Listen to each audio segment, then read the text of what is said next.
It was a trickster that created Mundus, and it shall be a trickster that destroys it. I try to ignore that place as much as I can. Why wouldn't I? What do I have to gain from peeking into such an abyss of Skyrim mods? It's not the case that I don't know it's there. It's just that ignorance might be the best way to cope with its existence. But every now and again, I keep getting this feeling that no matter how much I try to look away, it keeps looking at me. My greatest fear is that one day it will do more than just look at me. After all, the more you stare into the abyss, the more likely the abyss is to stare back at you. And I am afraid that just a few weeks ago, it did. And if you're watching this video, chances are I have given in. Maids 2 then! Hello everyone. Welcome to another mod analysis. Today's subject is a bit unorthodox, but bear with me. A while back, and by a while back I mean 13 years ago, some guy got really horny while playing Oblivion and made a mod called Sexy Maids of Coral. Then, post-nut clarity set in, and he said to himself, what am I doing with my life? I made a Brazza-style maid roleplay mod for a game that 90% of the characters look like they're in need of urgent facial skincare. Post-nut clarity clearly hits hard, so he wiped out all the explicit content and renamed it Maids 1 Euphoria. Then, when Skyrim came out, the hornies came back with it. So now we got Maids 2 Deception. Both mods build up on one another's story, as Maids 1 is a prequel to Maids 2, and some characters either come back or are heavily referenced in the sequel. Before we begin, I gotta give the usual disclaimer rundown. To cover this mod, I have made the executive decision of not participating or even acknowledging the suggestive parts of these mods. If you disagree with this decision, I will boink you with a baseball bat and send you to horny prison. You will go to jail now. You will go to jail. If you're just disappointed with this decision, then, well, here, have these anti-horny tabs. And just remember that there's real help out there. I also want to mention that, more than any other mod I have covered so far, this mod is extremely lore-friendly. At times, and at other times, it makes stuff up out of thin air, and I will point out what that stuff is when we encounter them. Okay, now before we get into the main attraction, we have to sidestep into Cyrodiil for a moment and talk about Maids 1. I haven't played Oblivion for a while actually.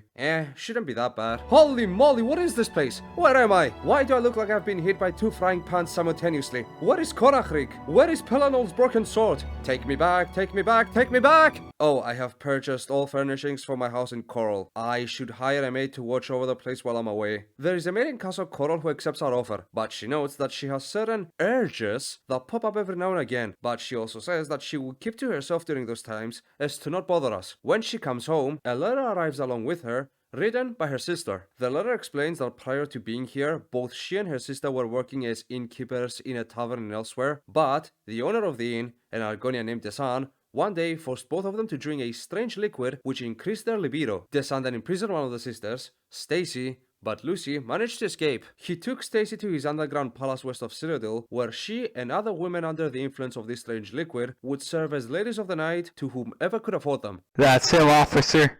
That's the horny. So we go there and confront Desan, and we have the option of either killing him or just ask him to give us back Stacy. No matter which choice we choose, we will become the new keepers of this palace. However, I find the dialogue we get after we simply ask him to give us back Stacy more interesting, so I will go with that one. When we tell him about this, he says that he's leaving Cyrodiil and wants to leave us with the palace because, quote, I know you're kind. The kind that always manages to change the course of history. Maybe you can use this gift here. He then says that he's heading for Skyrim, gives us the keys, and now we own a brothel.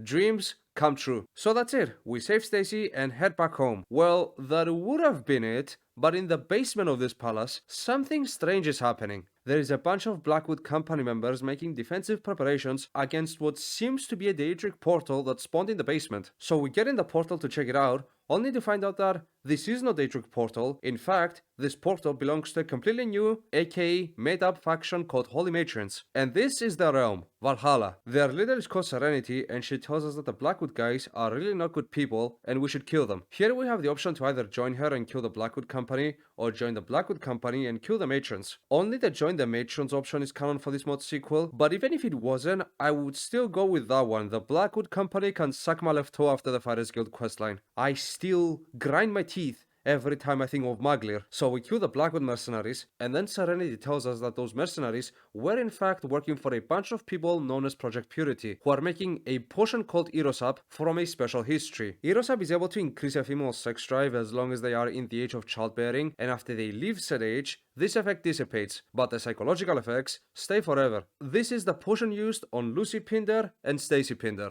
After that, Serenity teleports herself and us to the location of the history, where we kill the leading researchers of Project Purity and burn down the tree. She then says, "Yes, thank you so much. Thank you." That may just be what I need to bust, cause I'm busting. And she then teleports us back home in Coral, and that's the end of Maids 1 Euphoria. I was gonna give a few words about this quest, but the thought of the champion of Cyrodiil after the end of this quest pretty much says it all. I feel used by factions whose motivation I never understood. These were 2 short missions, but we will keep coming back to them time and time again during the plot of the sequel, Maids 2 Deception.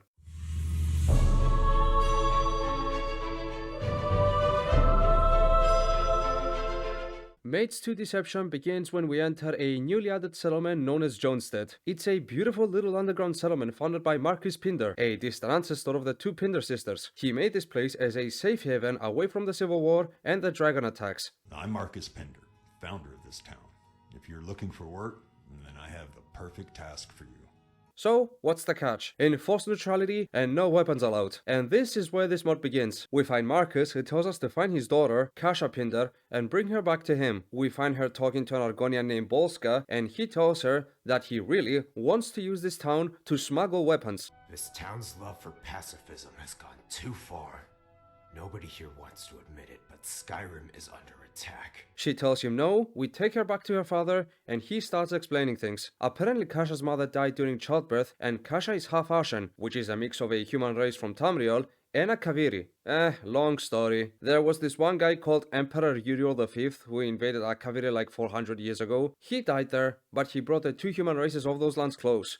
A bit too close, one might say. Important note. This race is made up. We now have to deliver a letter for him in a place called Euphoria Palace, and Kasha is coming with us because she's upset of always being stuck in Jonestead. Euphoria Palace is exactly what it sounds like. The quest goes smoothly until we have to return back to Jonestead, at which point we're attacked by 2 members of an organization called the Heroes of Nirn, confronting Marcus about those people, and he starts explaining a few more things. I'm going to need to ask you a big favor, but first I owe you an explanation. So remember those Project Purity guys from Maids 1? Well, they never really left the picture, even after Serenity destroyed the history. And due to the fact that Serenity and the Champion both disappeared after one point, Purity saw it as appropriate to kill the Pinder family, which led to the Pinder family also mobilizing, leading to 2 centuries of essentially an underground war. We will get into the specifics of this war shortly, but now Marcus wants us to take Kasha and set camp somewhere in the wilderness to avoid her getting captured if Purity attacks Jonestead. We do just that, and an attack on Jonestead does in fact happen. Then a messenger comes and tells us to go back to Jonestead. The messenger turns out to be a member of the heroes we saw earlier, and he wanted to lure us and Kasha back to the village. Remember how Project Purity would enlist the help of Blackwood Company back in Oblivion? The Heroes of Nirn are also a mercenary organization that fight for just causes, and they are led by Bolska, the Argonian that was talking to Kasha earlier. Another note, the heroes and Bolska aren't going to be a blind mercenary party in the story under the blind obedience to Purity who paid for their services. They have a sense of justice, and the only reason why they work for Purity at the moment is because they genuinely believe that Purity is doing the right thing in whatever they're trying to do. So we go back to Jonestead, and Marcus is killed by Bolska. But before he dies, he mentions that Kasha's mother is alive and that we should head out to Euphoria Palace for more answers. How much gold will it take to buy your mercy? Whatever you do, do not hurt my daughter. Gold. We may be mercenaries, but our allegiance with Project Purity goes beyond such pettiness. This is about saving the world. Kasha, listen. I love you. Your mother, she's alive. She's... Rest in peace, old man. May you find redemption in Sovereign Guard. So we kill Bolska's minions, he escapes, and after a brief period, Kasha becomes our maid, and together we head out to Euphoria Palace. End of episode 1. As with many mods we cover here on the channel, the start is always slow and filled with unanswered questions, and I want to take the time to summarize what happened so far, as well as talk about what happened between Purity and the Pinders in the 200 years between the events of Oblivion and Skyrim. In Marcus's office, we find a letter to his daughter which he never got to deliver because she's unalive, and a book with the full history of the Pinder family, from Stacy and Lucy all the way up to Marcus and Kasha. I will not talk about the contents of the book in its entirety because it is very long and some parts don't come map, so I will only talk about the events told in the book, which will be referenced in future episodes. But before I do that, I want to give a quick credit to this mod as a whole, because this is an extremely well written book. There are all these detailed retellings about what happened to every single Pinder in the span of 2 centuries, and it manages to blend these stories along with actual canon Elder Scrolls stories that happened during the exact same time. And this isn't just the case with this book. Time and time again, this mod showcases an extreme depth of understanding in even obscure events of this universe, or even people's perception towards those events. However, in discussions I have seen about this mod, many people cite it as not lore friendly, and cite how this isn't a good thing about it. And having played this mod 3 times, I must say that I am quite split on this topic. On one hand, as you have and will see, the mod comes up with a bunch of stuff, and I feel like the main reason so many people don't like the stuff it comes up with is because it doesn't flesh them out enough. Like, for example, the Holy Matrons. They are completely made up. They aren't Aedra, they aren't Daedra, they aren't Magna G, so what are they? Well, the epilogue was going to have us go back to Valhalla to explore who they are and who their goddess is, but it got cancelled, so now, if anything, they just feel like awkward nothings. Massive shoutouts to Bethesda for screwing everything up once again. I feel like people don't mind stuff being off the books, as long as it's done well. If you were to say slap Morakos and Pelennor in Cold Harbor, that is extremely not lore friendly. But if you do it just right, people will like it anyway. That being said, despite what my nitpicking might lead you to believe, I don't mind things being not in accordance with the established lore. God only knows, Bethesda doesn't seem to mind it that much either these days. What I do mind is something being completely made up and having a bunch of plot holes in it specifically because of it. And there is one entity in this mod that unfortunately, at least partially, suffers from this issue. But that's enough of that topic. For now, back to the history of the Pinders. Apparently, both Stacy and Lucy got pregnant by a man only described as the Ascended One. I have no idea who this guy is. He never comes up again, and I'm guessing he was supposed to come up in the cancelled epilogue, so we will glance over him. The Pinders kept getting persecuted by Purity, who, by the way, isn't consistently present, and would often go undercover for even decades at a time, but they would always show up again. And when they did, they would go after every Pinder they saw, killing men, women and children alike, out of a sense of vengeance for foiling their plans as they believed. Until Martin Pinder, son of Lucy, founded his own military with the goal of exterminating Purity. That organization would come to be known as the Cleansers,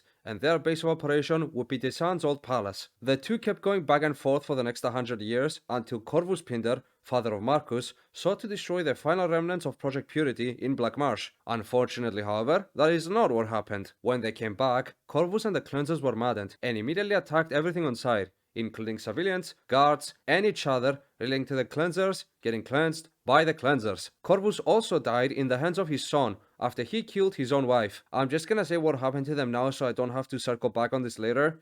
It was gas. It was poison gas. They were afflicted by a poison gas which drove them into a mad frenzy, leading to what would come to be known as the Westweald Massacre. Marcus then took up the mantle of preserving his family's legacy and built Johnston as a safe hub, and also made a new base of operation known as Euphoria Palace, as well as a new military body to look after his family and kill Purity, Serenity's sirens. Just so I won't have to circle back on this later, in Euphoria Palace is the original letter sent by Stacy to Lucy, which we saw in Oblivion, as well as a book written by a Skingrad guard giving an eyewitness account of what happened on the day of the Westweald Massacre. And I think that it is a very good read. I debated with myself whether I should read it for the video or not, but it doesn't have any new information, so I'm just gonna have to let it be. There are some other nice references in the history of the Pinders book. It mentions that years after the champion of Cyrodiil disappeared and the two sisters went their own way, Lucy requested to live the last few years of her life back in the champion's house in Corel, which I just found to be nice. So, a quick recap before episode 2. There are 3 parties in this war so far: Project Purity, the Heroes of Nern, and Serenity's Sirens, which are basically what remains of the Pinders, as Kasha is the last family member alive. We have no clue what Project Purity's actual motives are, other than hunting down the Pinders. It could be just revenge, but Bosca mentions something much greater going on here, beyond simple payback. And finally, I feel like it is important to keep this question in mind. Who is Kasha's mother?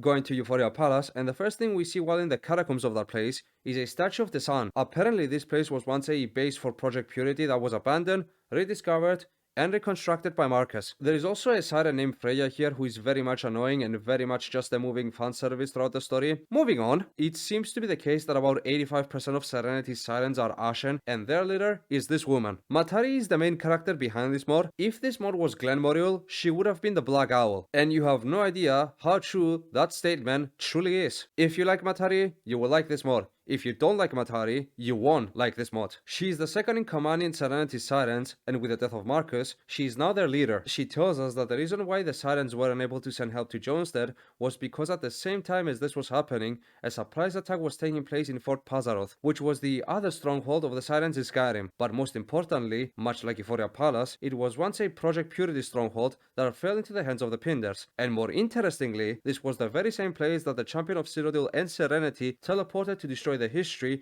that created the Heroes Hub. Matari herself is immediately shown to be unlike any other siren, as she's the only person to deduce that with a Dragonborn right after seeing us.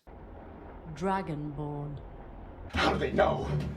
How the fuck do they know? She has a lot of exposition to give, and before I let her give said exposition, I'm gonna remind everyone that the full name of this mod is Maids 2 Deception. We have seen a lot of the Maids so far. At some point we gotta start seeing the Deception. Wink wink. Up front, she tells us that Kasha's mother died during the siege of Fort Pazaroth, and she also has this to say about Bosca, the Heroes of Nirn, and Purity. Tell me about Purity. The Project Purity of today is certain to have motivations far different from the purity that existed 200 years ago. The current one is a spiritual successor, carrying only the name and the resources.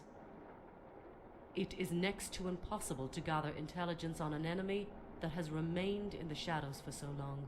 Tell me about Bosca and the Heroes. As a child, he embraced an almost naive view of the world, believing that it can be saved through the actions of a single man. He trained under several prestigious Argonian war veterans in the Black Marsh, before embarking on a 10-year journey as an adventurer. He returned to society a different man, more powerful and determined to make his perfect world a reality. But he knew he couldn't do it alone. So he founded the Heroes. Together they have done good deeds. All of that will mean nothing with their newfound allegiance with Purity. Why the name Purity? Project Purity, the group, sees itself as an embodiment of an idea: the purification of Tamriel. This ongoing project has only produced one known solution: Erosap. It is a subject best left in the past. Why are so many sirens of Ashen descent? Several reasons. The first is their appearance. A key skill that all sirens must have is the ability to seduce the enemy. Having a unique beauty that most males would find attractive gives the Ashen a distinct advantage over their non-Ashen counterparts. The second is their skill in combat. Ashen are excellent, agile fighters, and health is hardly an issue. If hurt in combat, an Ashen's skin tissue can rapidly regenerate. The last reason is their loyalty. Many Ashen flee their homeland of Arkavir in order to escape persecution by the Saesi. They are welcomed to join us and fight alongside the sisters they would have otherwise never seen again. A few things that are also worth noting. Matari is, or at least seems to be, Ashen as well. She's guided by 5 golden maidens that are essentially the top ranking sirens, and sirens pick up missions to complete when they're not protecting the Pinders, a la Fighters Guild style, which allows them to finance their operation. Now Matari gives Kasha and the Dragonborn a room to rest for the night. In the room, Kasha tells us that she wants to join the sirens. We say, "You go ahead, champ," and then we fall asleep in the same room, in different beds. Platonically. Well, I say platonically, but this is the dream we get after we sleep in that room. At last you have arrived, child. Are you prepared to commence your long-awaited wedding ceremony? This is such a wonderful day. What is going on? You must be so anxious that you are in a daze. This is your wedding day. Now, are you ready? Silence, wench. I do not wish to be horny anymore. If we agree to marry her, we simply wake up and Kasha looks at us with a puzzled face because we were screaming while falling asleep. Where it gets interesting though, is if we refuse to marry her. If we refuse long enough, we receive the key to exit this place, where we get this encounter. Interesting. I was so certain that he would have... You are not supposed to be here, Dovahkiin. I also want to mention that in the stream there is only one book in the shelves, and that book is called The Void, which reads as follows. Anu, Parume, both birthed from darkness. Where nothing exists, they thrive and create. I too emerged from nothing. From the remains of a creation long forgotten, I was born, an abomination devoid of everything and nothing at once. No realm to call my own, and no comfort here in the void. So I exist within. Where it was once empty, I thrive. In the souls of mortals, I create. When they kill, I kill. When they die, I die. And when they experience euphoria, I too experience euphoria. But I am still hungry. Hungry for something that I cannot have, yet they do. So I exist within others, only to be empty myself. I am afraid. So the next day, Matari tells us that we look like we didn't sleep very well last night. Wink wink. You appear tired. Kasha then tells her that she wants to join the Sirens. Matari says okay fine, and then she makes us a commander of the Sirens, and we're off for our first mission. Oh, I forgot to mention, when we were in the room with Kasha at some point throughout the rest of the night after we woke up from the dream, she left the room and then we were visited by a character known as the Observer. The hero has awoken. Who are you? A person you can truly call an ally, yet remains in the audience. A silent observer. You've spoken to her on Nirn, and she's spoken to you in the void, the same being broken into two. I of course speak of Matari. You know her as the new leader of Serenity's Sirens. But her significance to this world surpasses the factions and conflicts that have formed around her. My master would like you to know that we are watching and waiting for the results of your actions. We know how it must end, but perhaps something will be left so that we may meet again. Tell me more about Matari. I cannot do that. Ignorance is the only thing that is keeping you free. You must play this dangerous game of pretend. Follow Matari's every command and suggestion. Have her believe that you are her puppet. And when the moment comes when you are one step away from death, you will know what must be done. You cannot kill what isn't alive, but you can certainly try. And you can make her feel fear. Keep this knowledge in the back of your mind. Offer the slightest hint of hesitation or displeasure in Matari's presence, and she will discover our little secret. How do I know if I can trust you? Trust us, and the worst that will happen is that you will lose the approval of the Sirens.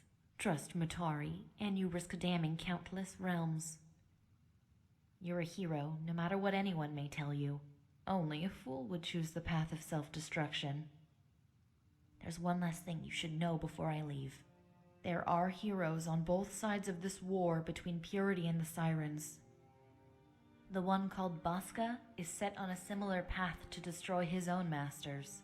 Leave him be, and Purity will unravel from within. So now we have to go on a bunch of missions with the other Sirens, while Kasha is training to join them. This quest, I feel, does a fairly good job at showcasing the different sub-factions of Sirens that exist within this organization. Obviously there are the Golden Maidens that we already talked about. Then there is Freya, who is the right hand of Matari, but isn't one of the Golden Maidens. Then there are commanders like us and Trisha who lead lower-ranking Sirens. And finally there are different teams of Sirens, each one with different personalities. For example, Freya students are more prone to violence and sadism, while others specialize in seduction, fighting, you know, those things. One point that all Sirens seem to have a different opinion on is Matari. Some view her in high regard because she's an excellent fighter, others blindly follow her to protect the last Pinder, and some think that she's actually an Ashen Shaman, hence why so many people respect her and follow her blindly. There are a lot of backstories to be told here, and none of them really matter that much, except one of them. Lilith's. Lilith is gonna be a very important character in this mod, and her backstory is that she escaped imprisonment under the Sayesi and ended up in Tamriel where she joined the Sirens. Freya manipulated her, and at some point she even made Lilith gouge out the eyes of her best friend, with a mid-set friend, only to find out that she has ended up becoming a sadistic maniac who tortures prisoners for the fun of it. Here I'm gonna take her out of her misery by killing her, and then taking the prisoner back to Euphoria Palace. In this quest we also get to meet a few other characters that come up again at some point throughout the story. For example, Dimitri and his crew are a bunch of ex Stark Brotherhood members who were dishonorably kicked out of the Brotherhood after losing a bunch of contracts because Serenity Sirens were doing their job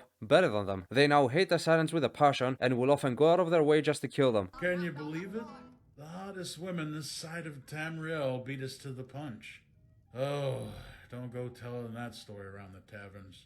We also find out that not all is perfect in the Order of the Sirens, and after the loss of Pazaroth and the death of Marcus, a lot of them have begun doubting, few of them to the point of wanting out. One of such Sirens that wants to leave is Alaray, and Freya agrees to let her go, as long as she accompanies us, the Dragonborn, to one last mission. But before we get to that mission, it's easy, I think, to get lost in all that is being done here and forget that there is a greater Elder Scrolls story to be told here. But the mod always finds a way to remind the player that there is a greater plot going on here, and this conversation with the hero of non-prisoner before he gets executed is exactly that shake-up that reminds the player that there is a greater context to this story. This is my end, and I owe it all to you.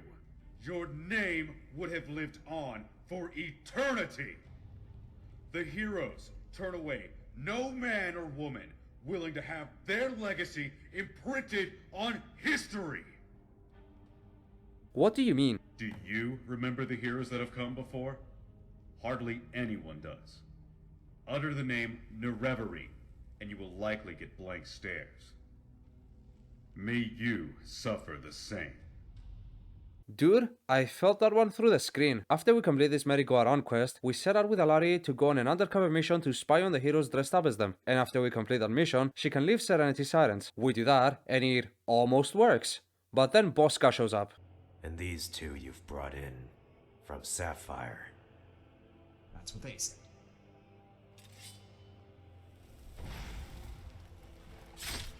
Sapphire doesn't have a female hero. That's it. It's you. Dragonborn. I should also note, absolutely no one has plot armor in this mod. I need to see if all Sirens are as much of a threat as their leader. The one they call Matari has her hands on all of them. If they haven't left the Order already, there is no hope of saving them. I'm sorry. The one you just killed was about to leave. This was her last mission. Was she now? So why send her on a high-risk mission at all? Can't you see what they're doing? They're weeding out all of the weak and unfaithful. Maybe you're among them, but you don't have to die. Join us. Together we can wipe them off the face of the world. I need to know what you're fighting for. We fight to bring justice to this world. Just like you, Dragonborn. I can keep repeating myself, but that single word, justice, is the essence of the heroes. The Sirens have already proven themselves to be untrustworthy, so I keep fighting until they stab you in the back. Choosing between Sirens and purity isn't easy, I know. But when one holds a dagger to the throat of the world, and the other is doing what must be done to save it, the choice is clear. The Sirens and purity are both a threat. This is true, but the heroes fight for the lesser threat. The one that doesn't threaten the world on the scale of the Sirens. I cannot excuse what they caused the Pinder family and their cleansers to do decades ago. Purity will pay for that in due time. For now, we fight for purity because we have to. We do not have the resources available to take on both sides at once, but not for long. Again, will you join us and see the future we have discovered buried in our past? No. So be it. Then we kill all the heroes in the area, head back to Euphoria Palace, where we're informed that we, along with a bunch of Sirens, will be sent to recapture Fort Pazaroth. Before we go there, we have to do two little cringy quests, where in one of them we attempt to teach Kasha how to do seduction, and in the other one we reenact the last Argonian maid, so that Freya can get back at an ex-lover of hers. That's between the two of us. I can tell you one thing. Don't be surprised if she stays in there quite a while. Dude, I swear to you, this mod can be good. I'm definitely not overthinking a sex lab mod. Okay, then after all these shocking revelations, time to talk about Pazaroth. As I said, this is the place where the champion of Cyrodiil and Serenity first defeated Purity, but before we go there to recapture the place, Matari gives us another warning, and I will once again remind everyone that the title of this mod has the word deception in it for a reason. There is one last thing you should know before I allow you to leave for Pazaroth. Something very important that you must heed. I'm listening. There is a grotto atop Fort Pazarath. Vincentius will surely be near that area, given its symbolic importance to purity. In that grotto is a shrine dedicated to a spirit that perished there 200 years ago fighting an infant version of purity. The spirit is a master of deceit. Her trickery has no bounds. She is a being that has no place in this world. She calls herself Serenity. But isn't she the one who stopped Irosab? That is true, but she follows the agenda of a caste of hypocrites and maniacs that make the Daedric Lord Sheogorath's realm seem tame in comparison. Serenity's master was a malevolent goddess. Her realm is shunned by all who have had the misfortune of meeting her. Even now, the anomalies that she carelessly unleashed upon the world during the Oblivion Crisis linger to this day. Thankfully, they are contained within Cyrodiil and pose us no inconvenience. Sounds like you know a lot about this goddess. The Pinder family has encountered her clan periodically throughout the years.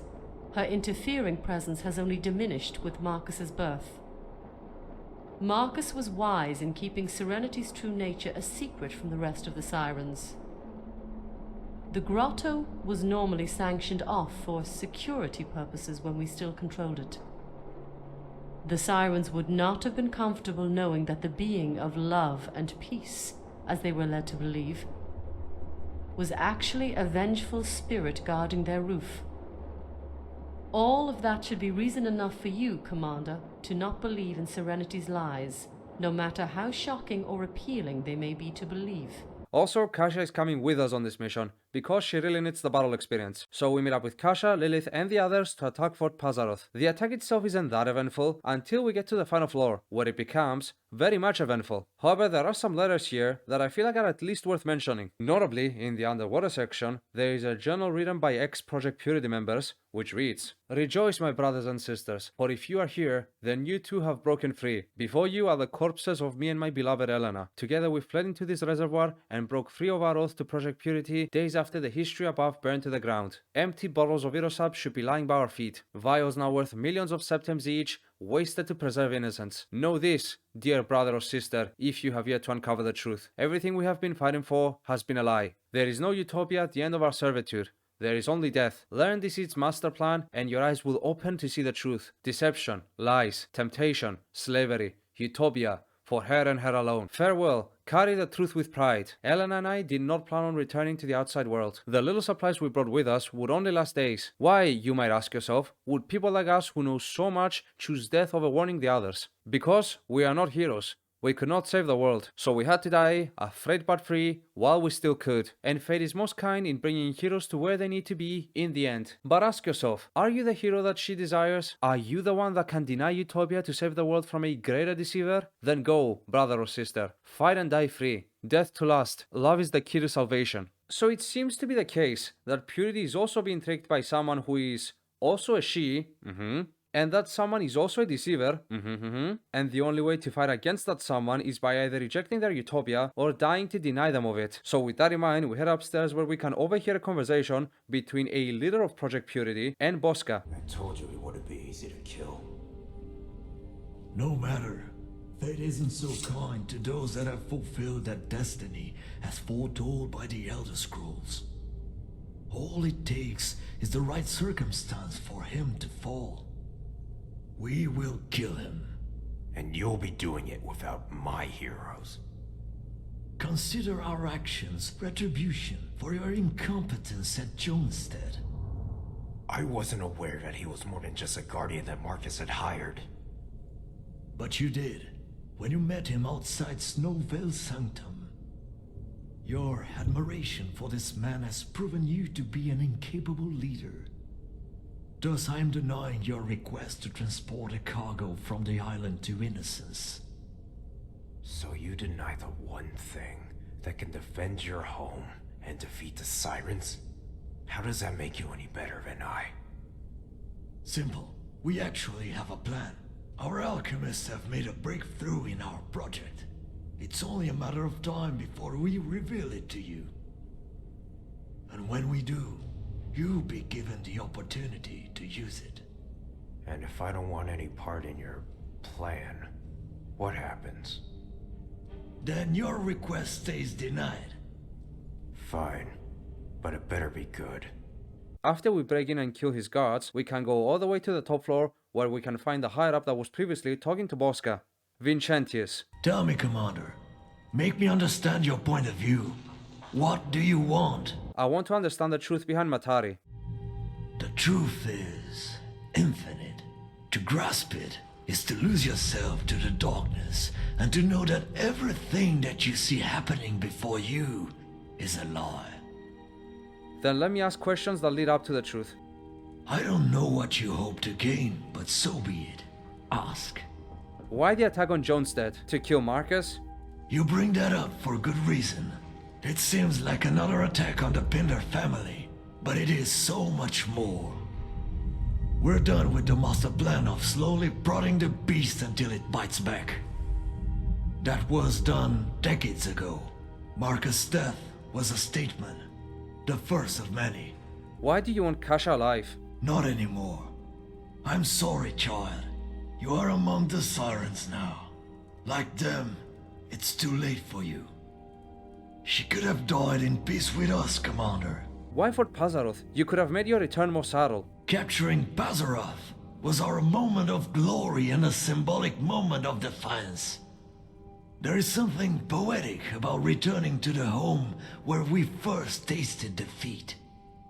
And we know that to truly touch Matari's mind, you must be poetic with your victories.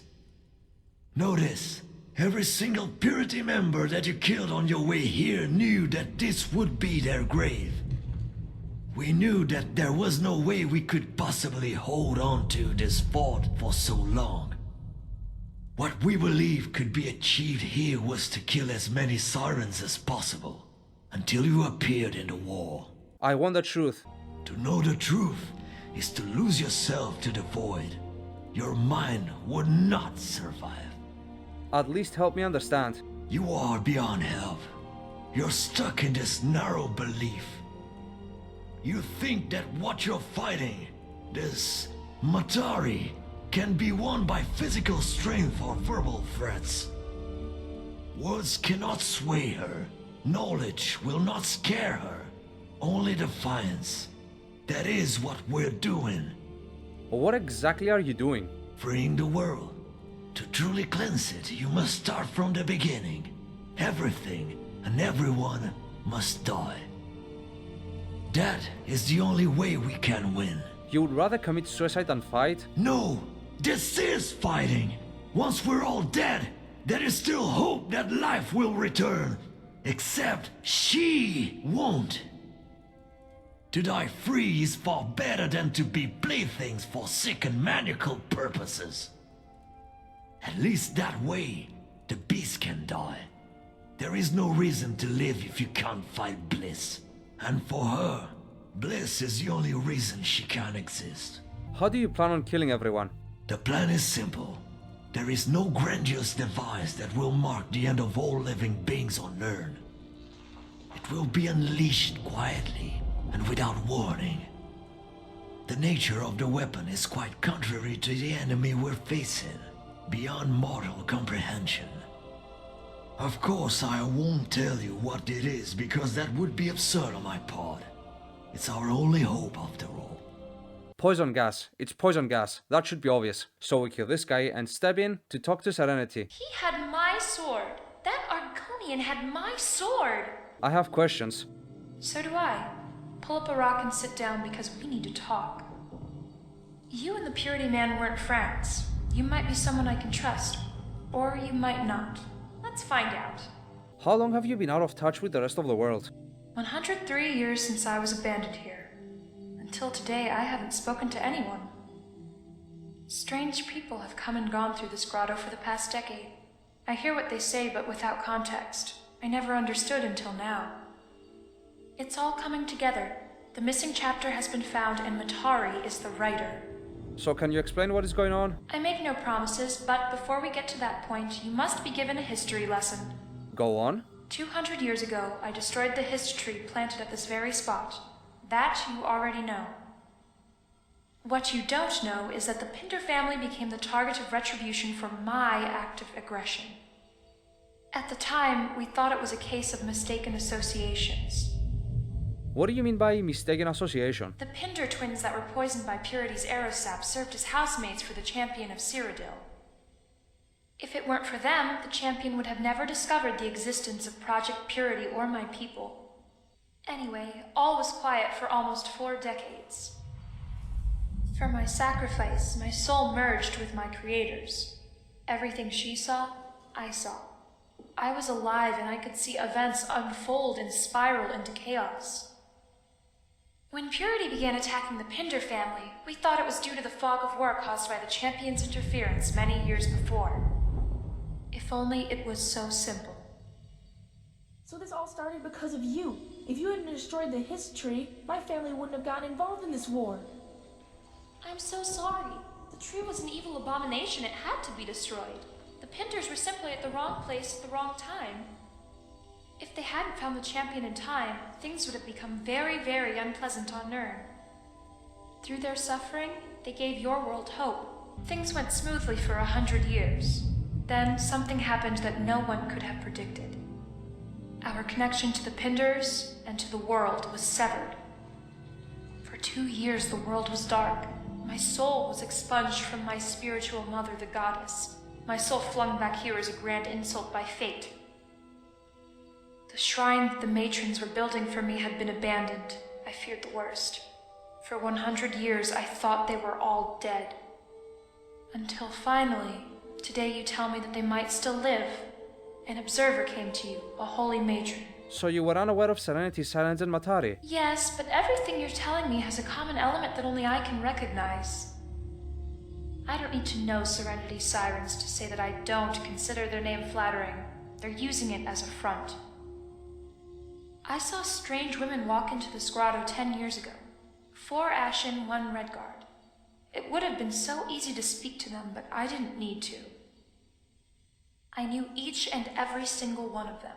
New people, but part of the same exclusive club as the previous 5. They crave pleasure just like the holy matrons, only they follow a very different philosophy from a different mother. I guess you're speaking about the Golden Maidens and Matari. Matari. That's a name I've never heard before until today. You aren't making any sense. Clearly you're talking about Matari. A name's a name. You can change it whenever you start a new game, but you're still the same person. I make no assumptions. But you do know her. To know someone and to know of someone are 2 different things. My sword was used against her. It worked temporarily. She came back. Can she be stopped? No.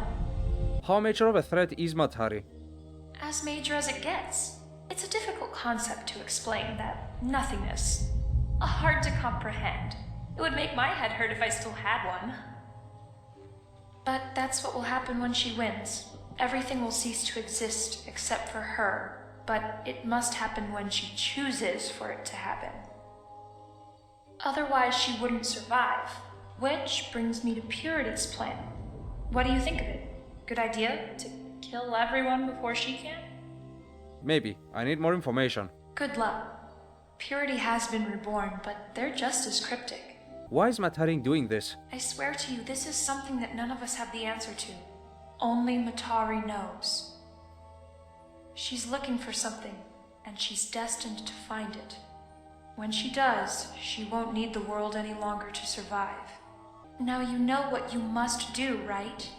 Play along and strike her in the right moment. Got it. Exactly.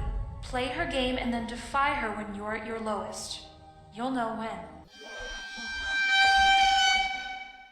So after that we regain control of Pazaroth, Lilith gives us the rundown. We go back to Matari where she gives us all a speech about how there will be a great utopia after we defeat Project Purity, whose fall is apparently imminent at the moment. Well, I remember what happened last time someone thought that. Kasha learns that her mother's name is Zell, and with that, episode 2 ends. So obviously the plot has thickened. I was gonna be cute about it at first and say, oops, we have no idea who the female deceiver that deceived Project Purity is, guys. It could be anyone. But given the clues sprinkled everywhere so far, I think most of us are smart enough to deduce that it's just Matari again. As I said, Matari is everywhere in this mod, yet how she influenced Purity, what her motives are, or even what she actually is, isn't known to us yet. What is known to us is that she is a deceiver who cannot be defeated by physical means, and can only be defeated through rejection and defiance. Something Purity has undoubtedly noticed, which is why they're trying to wipe out the world with poison gas before she can have her way with it. It is also evident that the alliance of Heroes and Purity is an alliance due to a common enemy and not much else, and given the right circumstances, Bosca will attack Purity. I also want to put an asterisk on the Void book we read while in the dream session with Kasha, as well as that entire event in general. Before we move on, I just want to say that I don't know what happens from this moment onward, but the cinematography of this mod goes from just good to some really unexpected and good stuff. I hope I'm able to showcase those moments in a way that will make you appreciate them as much as I did. So with all that out of the way, let's start episode 3.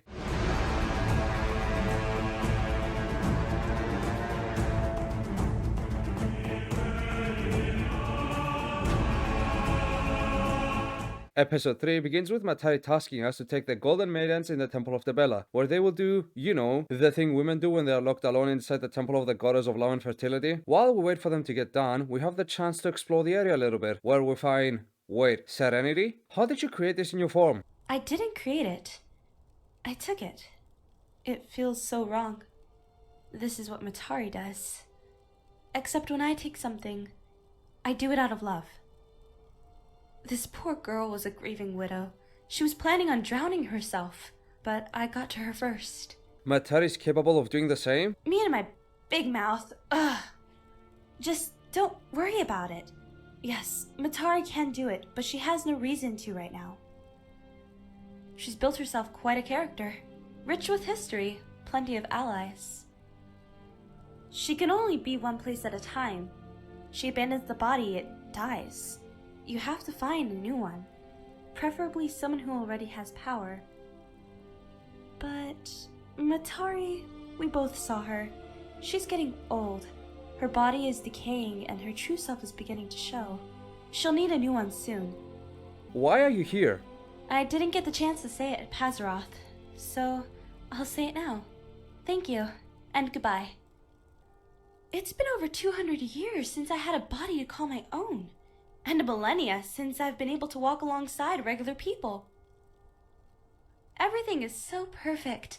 I can finally live and die like a mortal. I'm free. Sometimes the world would be better off without people like us, trying to change things for the better. Just let it go. I'm not gonna let go. Then here. You've made your decision. You're going to keep up the good fight and do what the Observer asked of you. What is this? Kasha asked me about Sky's Divide. I can't show you where it is, but this map will lead you to a sealed-off dwarven ruin that my people have dubbed as Legacy Bastion. There, you will find the answers that will set you on a path to reach the Divide, and bring about the final confrontation that comes with the Observer's plan. My, what a nice young lady. I'm sure that nothing horrible would ever happen to her in like, I don't know, 2 scenes time maybe. Then we get kidnapped by some Dark Brotherhood members who are going around killing Ashen. We are then saved by the Golden Maidens, and we return back to land, where we see Serenity dead after the Golden Maidens killed her. Before we go to this Legacy Bastion place, this is a good time to talk about a concept that will come back again in a big way, but we just saw it happening right now. Mantling. Mantling is the process by which an individual can merge their existence with another being. Here Serenity does it to this widow, but this is far from the first time we ever see this phenomenon. The champion of Cyrodiil mantled Sheogorath, Martin Septo mantled Akatosh to defeat Dagon, and a certain Bard mantled Molak Ball. It's different than something like a possession because the outcome is not one being controlling the other. Here, it's more of the case that one being becomes the other, or at least a part of it. Just thought I should mention it here since it just came up. Now, we go along with Kasha, Lilith, and Trisha to Legacy Bastion. Legacy Bastion is certainly interesting. It reveals a bunch of stuff. First of all, in there are displays of different Dwemer automatons built by Void Steel,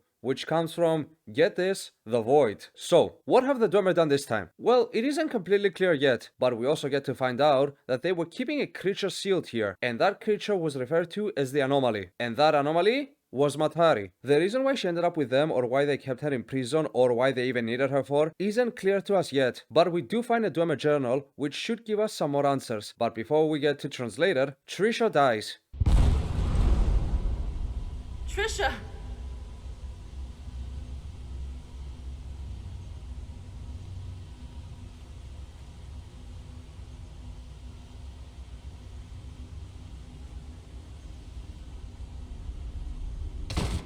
We now have to get it translated using a longer process, since she was the de facto Dwemer translator. But until then, we have to go along with Matari's plans. So back at Euphoria Palace, Matari informs us that a large number of sirens have gone missing after a sea battle went way worse than ever imagined. So she will send us to look for them along with Kasha. Now check out this scene when you try to leave her chamber after the Legacy Bastion quest.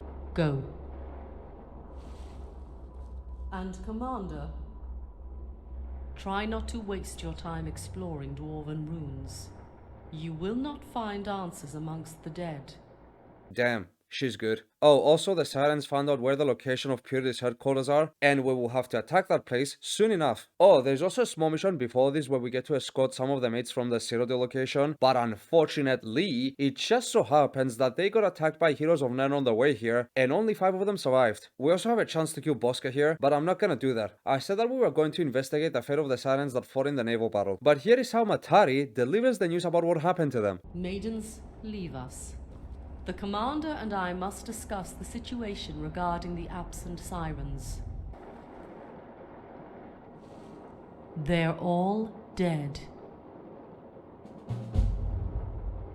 Now we have to investigate the remnants of the battle, and more specifically, see if we can locate the ship called the Catalyst, which was in the control of an Ashen and her crew who worked for the Sirens. When we go there, we found out that both she and the Sirens are in fact dead. But the situation reeks of... what's the word now? I'm not sure. Maybe it's in the title of the mod or something. It just hasn't come to mind right now. Matari told us that the people that were after the Sirens were Heroes of Nern, but when we get there, we end up fighting people that are dressed in Dark Brotherhood clothing. And not only that, when we talk to their leader, he tells us that they aren't even members of the Dark Brotherhood. Some anonymous benefactor hired them as mercenaries and dressed them up as Dark Brotherhood assassins to make it seem like they were Dark Brotherhood members. And they didn't know about this because Dark Brotherhood assassins usually aren't seen long enough to the point where a common mercenary can just recognize their clothing, which makes total sense. So, what is happening here? In 2 separate occasions within the span of 2 quests, Sirens have been mass murdered under the command of 1 person, and now people who are clueless about this situation are being hired to take the blame. Well, we will get to what is actually happening here momentarily, but for now, I just want to show you this monologue Matari gives while in the garden outside.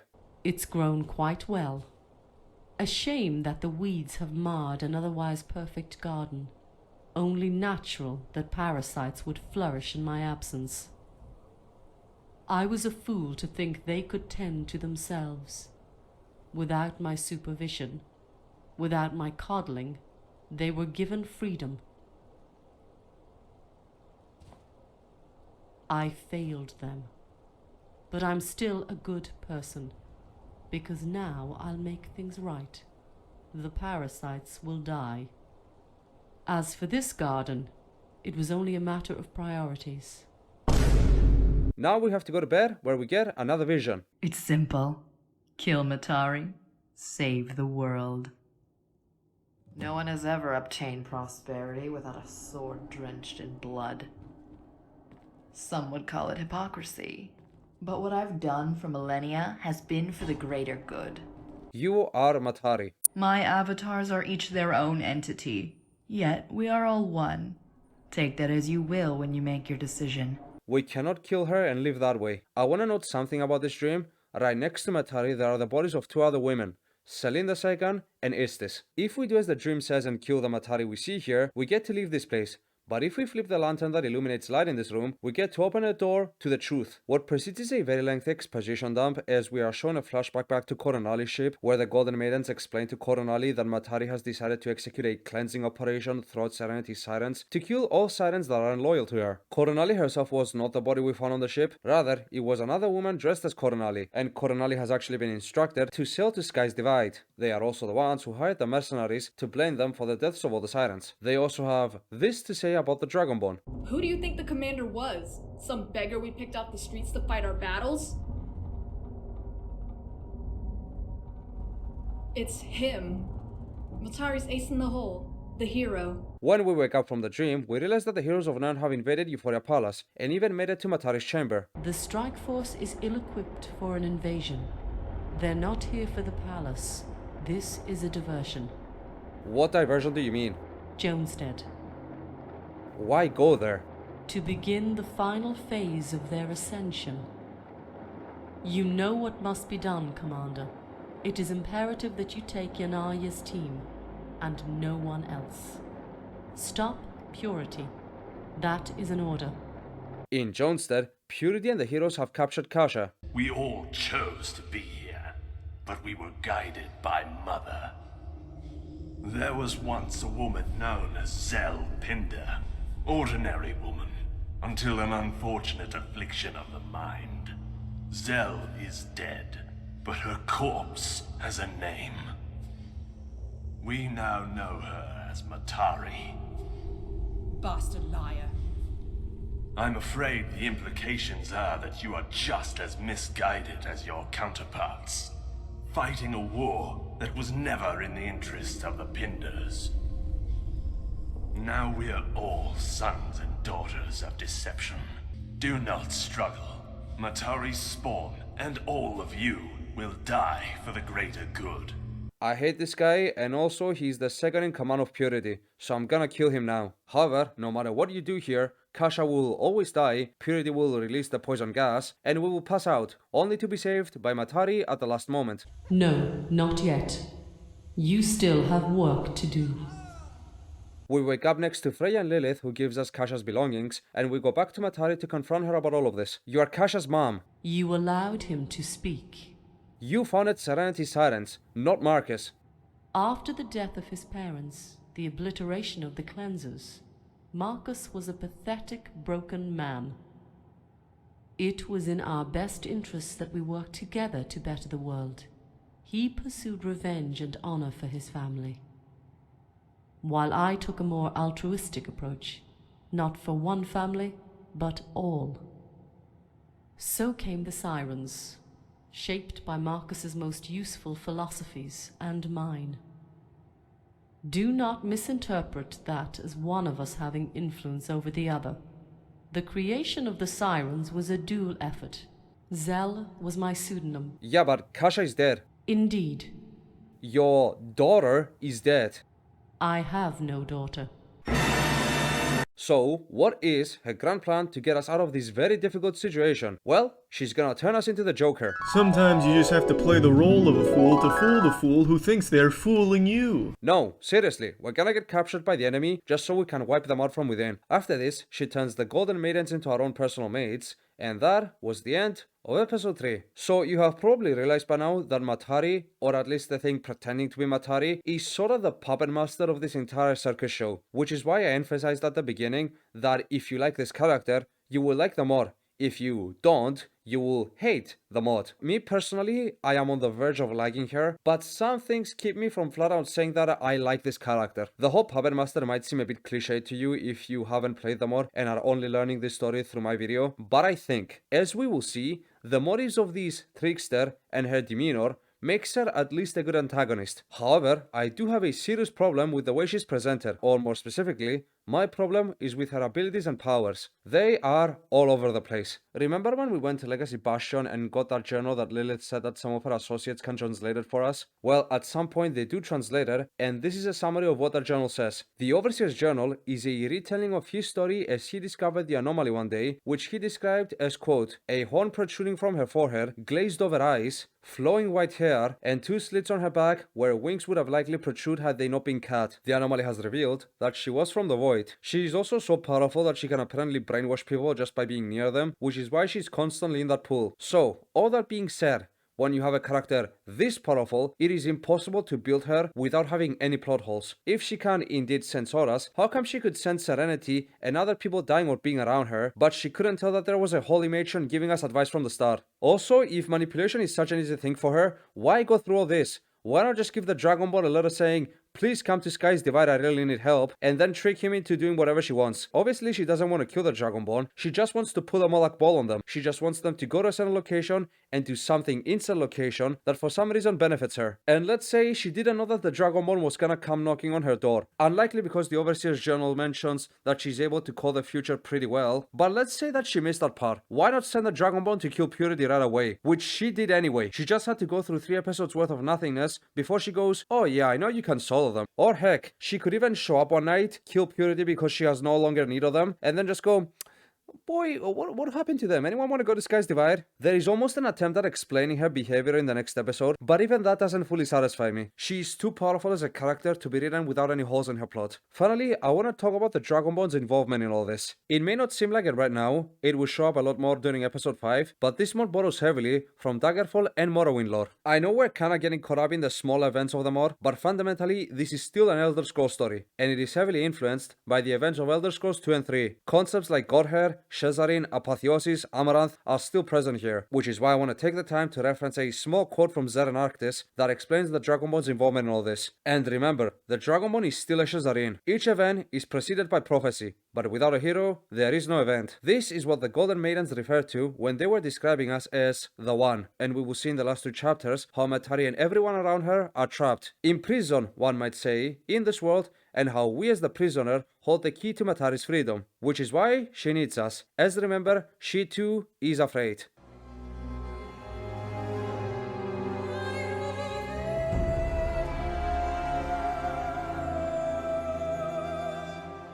Episode 4 begins with Lilith being in prison and Matari telling us exactly where to go to get trapped by the heroes but not killed by Purity. We have the option of going to Fort Pazaroth and freeing Lilith before the quest starts, but I'm not gonna do that because we have another chance of freeing her after we destroy Purity's headquarters, which by the way are called Innocence. But I want to mention something that happens when we do free Lilith, because when we do, we get this message. Sensing your crimes against the Sirens, the Golden Maidens have vanished from Nirn. What? They can press Alt F4 and go play Fortnite instead? Again, you can see the whole power level being all over the place phenomenon that I said earlier. If they can sense what we're doing, why not do this when we were scheming with Bosca? Also, why do they care about the Sirens now, when last episode they killed like 90% of them? Anyway, we go to the place Matari told us about and get captured by Bosca. After all you said, you still committed an atrocity in Jonestead. I had to. There was nothing else I could do. Better by my hands than to die a slow and painful death from the Hist. So we get in jail, Bosca says F this and betrays Purity, he sends a guy to free us and turns the automatons that they have been researching against Purity to kill them from within. We do as he says and we get our stuff back after being in prison, kill a bunch of high-ranking Purity members, and blow up their weapon of mass death and gain access to Atlas's headquarters. Before we read Atlas's entire journal, I want to point your attention to another written document that can be found inside this place, which details the work of the previous Purity leader, one Selene II. The document explains that the reason why the war between Pindars and Purity was put on and off for decades was because the leader of Purity back then, Selene II, wanted the cleansers to build up a sizable force so she can test her new toxic weapons against them, and that she died during the Westwood massacre while testing her weapon against the cleansers. It also mentions that she kept changing directions for Project Purity for no obvious reason whatsoever, and that she died during the Westwood massacre while testing her new toxic weapon on the cleansers, and she was succeeded by one of her Golden Maidens, by the name of Virgil. Obviously this tells us that Selene is basically Matari in a previous life just like Serenity told us, but Atlas's journal has a lot more to say beyond even that. Reader, if you hold this journal in your hands, then I've either departed from this mortal coil and you've begun to sift through my old artifacts, or you are my brother, sister, arriving too late. I want it to be known by all, regardless of their affiliation, what I have accomplished in Skyrim's Gauntlet over a quarter of a century. My role here was of a prophet and alchemist,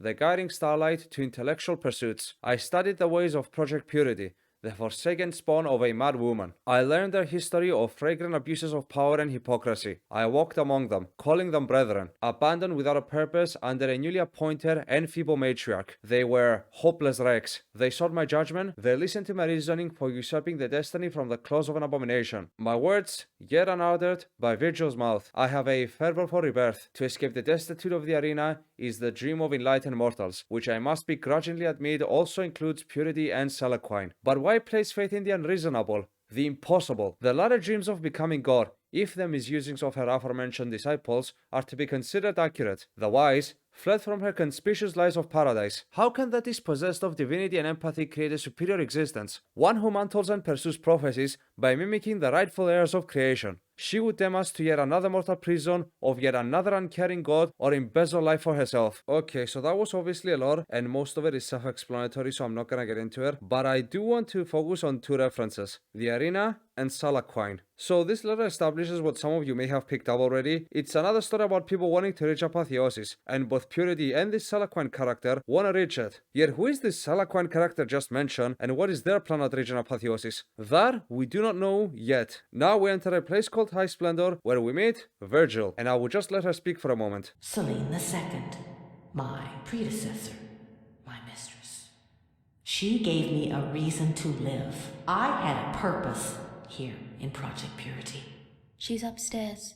I was there in the Black Marsh when we unleashed the Hist weapon on the cleansers, causing the West Weld massacre. Selene II died in that battle against Corvus. That is where I became the de facto matriarch, even though Purity's true heir arose in the East. We had been abandoned, you see. It wasn't the first time Selene had died, nor will it be the last. Who was her reincarnation? It should be obvious.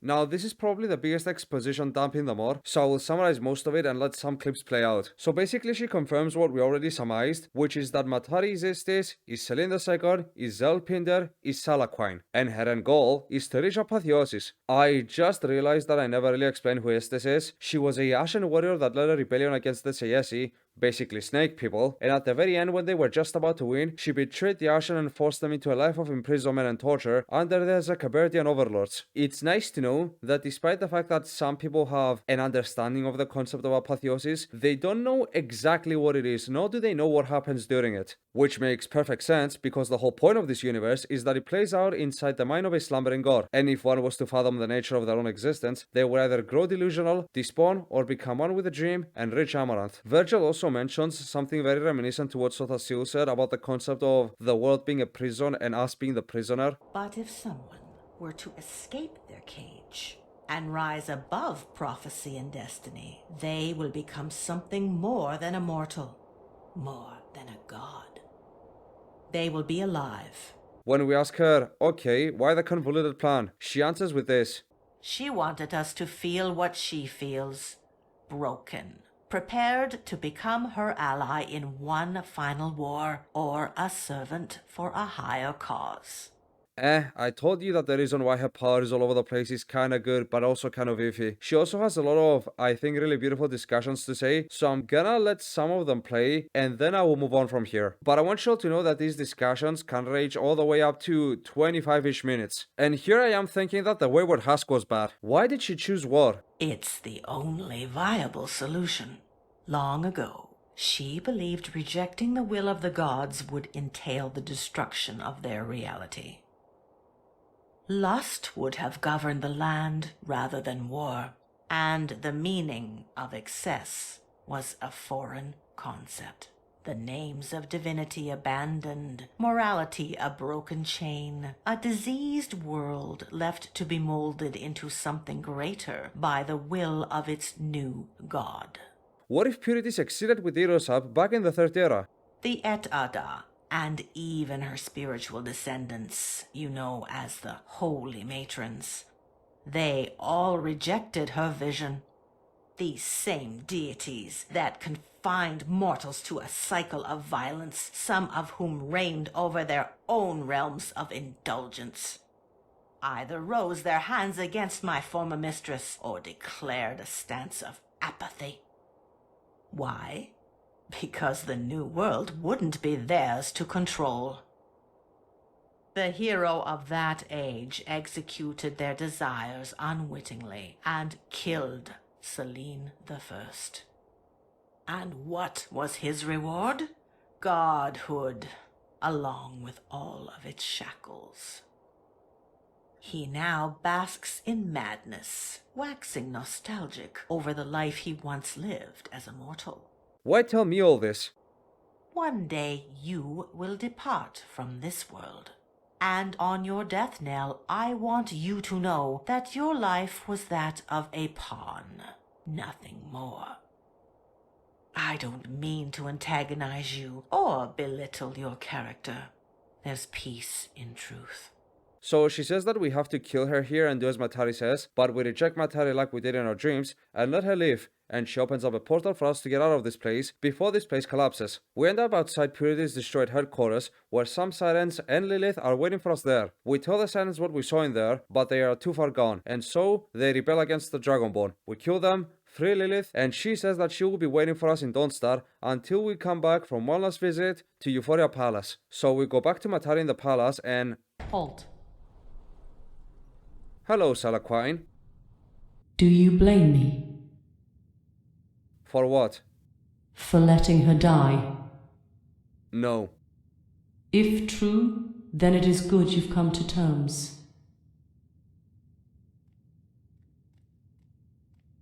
It's time for me to go. For me to abide by your rules. What are you doing? I can't kill you. So why all this? Because I'm trying to save us. Here we have to kill a few reincarnations of her, and she's finally killed. Well, not really, but the version of her that is Matari is at least dead. So we get out of this area, and Salaquine leaves us with this letter. You are a pawn. That's what it's like being me. You entered this world as a prisoner. But not today. Go to Sky's Divide. Perhaps that's where you will find what you're looking for. From here on out, and until we finish this mod, Matari will time and time again speak in our head. She never said that. We then give a speech to the remainder of the sirens that really doesn't matter that much, and we head out to Dawnstar in hopes of finding a way to get to Sky's Divide. We meet up with Dimitri, he agrees to take us to Sky's Divide, and after some more convincing, he also agrees to take Lilith along with us, despite him still hating the sirens. Their journey is uneventful. I get the vibe that had the epilogue come out, it would have been a lot more essential because there's a lot more information about Lilith here. Matari even comes out at some point just to chime in and gaslight us about her. But that doesn't matter. What matters is that we are hit by a storm, we make it out just fine, Lilith lives before we wake up from the storm, and we are granted access to Sky's Divide, the final destination of this mod, and where the 5th and final episode begins. From here on out, all we need to keep in mind is this. Salaquine was brought here in the past, as seen in the Overseer's journal, and she clearly has something left undone here. It isn't made clear, but this plan of hers is hinted to have some kind of connection with her ultimate goal of achieving apotheosis. Sky's Divide itself was once inhabited by the Dwemer, but now is completely abandoned, with the exception of Dwemer ghosts and the heroes of Nirn,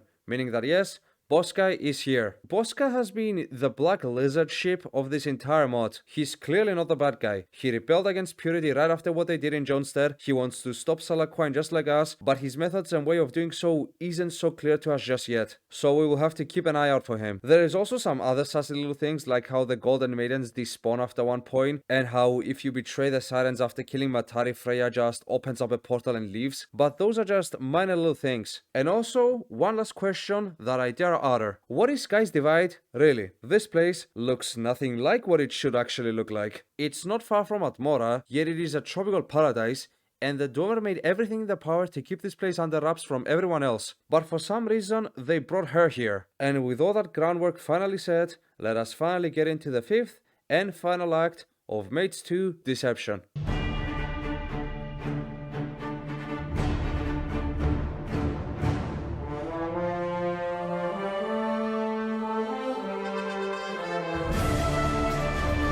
Now, Sky's Divide is an open world map, but there are 5 objectives that we need to clear before we gain access to the main citadel, which is where Boskai is. I forgot to mention that Matari is everywhere in this place, and from what it seems, when we fought her in her chambers inside Euphoria Palace, she mantled us. Yes, Salaquine mantled the Dragonborn, which is why she's always with us now, and the 5 towers we need to go through to enter the main tower in the middle further cement this. To complete any one of these towers, we need to relive memories of Salaquine when she first came to this island. There are a lot of other activities one can partake in while here, but I will focus solely on these towers. You can play them more for yourselves to experience the rest. I will also be completing the towers in a counterclockwise pattern. Realistically, this isn't the fastest way of completing them, but I think it tells the story they have to tell in the best way possible. Also, I want to note that these towers, more than anything, are extremely fun and creative. Every single one of them has different things to do, and they feel very refreshing amongst each other, and even amongst other Skyrim mods I played recently. And you're about to see why. The warrior, the shield and sword of royalty.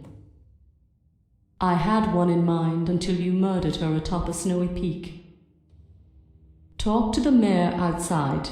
He will point you to her replacement. I'm ready to begin the simulation.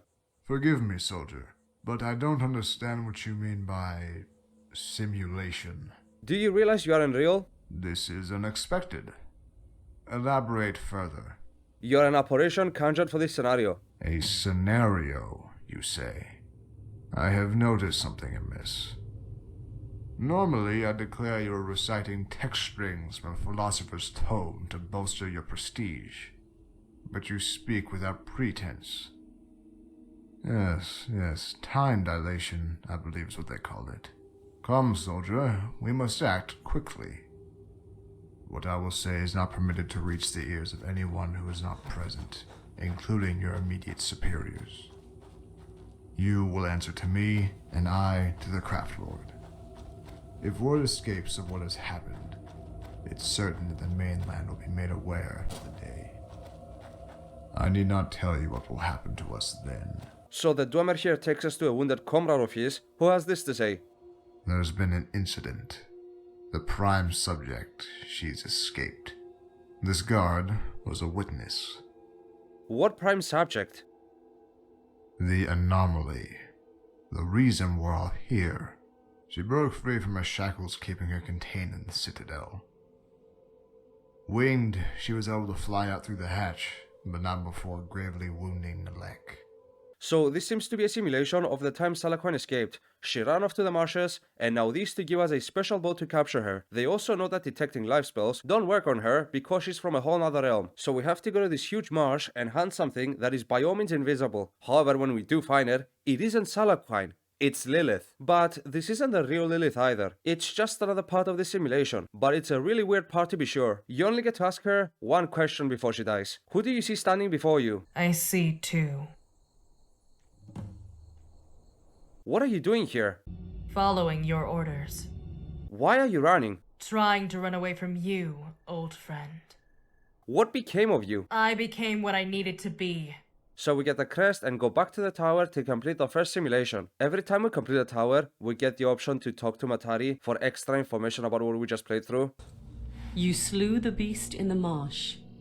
Tell me what you saw. I saw Lilith. Did she look well? Why did Lilith appear in the flesh, unlike the rest of the simulation? Certain elements of these simulations aren't from the past. The Lilith you saw was a substitute for what the Dwemer would have actually seen. I will keep moving forward then. I'll resume my observation.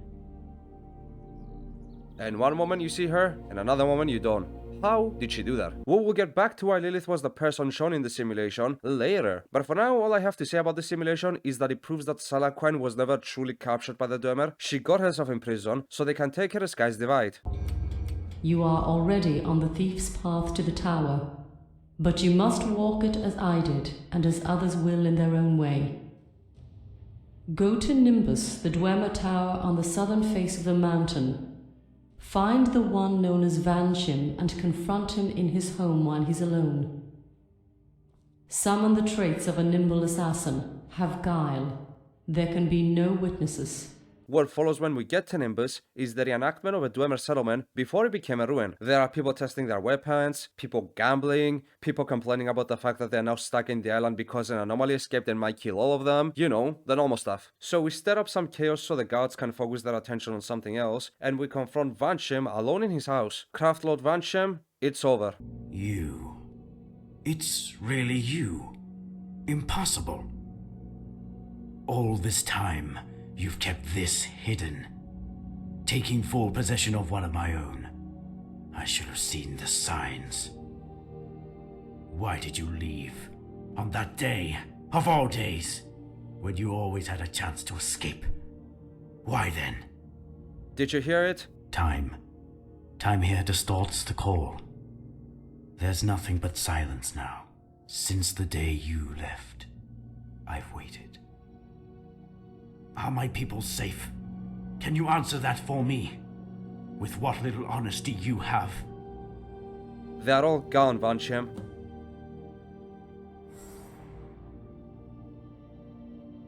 I did the best I could. I warned them. I really did. There was nothing stopping them, except for you. My brother knew none of it. The politics, a nomadium. Why I spared you, and had you become what you needed to be. Everything this place, you've been put through, has been in preparation for their failure. It's been a long journey for you, hasn't it? If you want to make all those years mean something, come back. For one day. It's all I ask. Afterwards, you'll be free.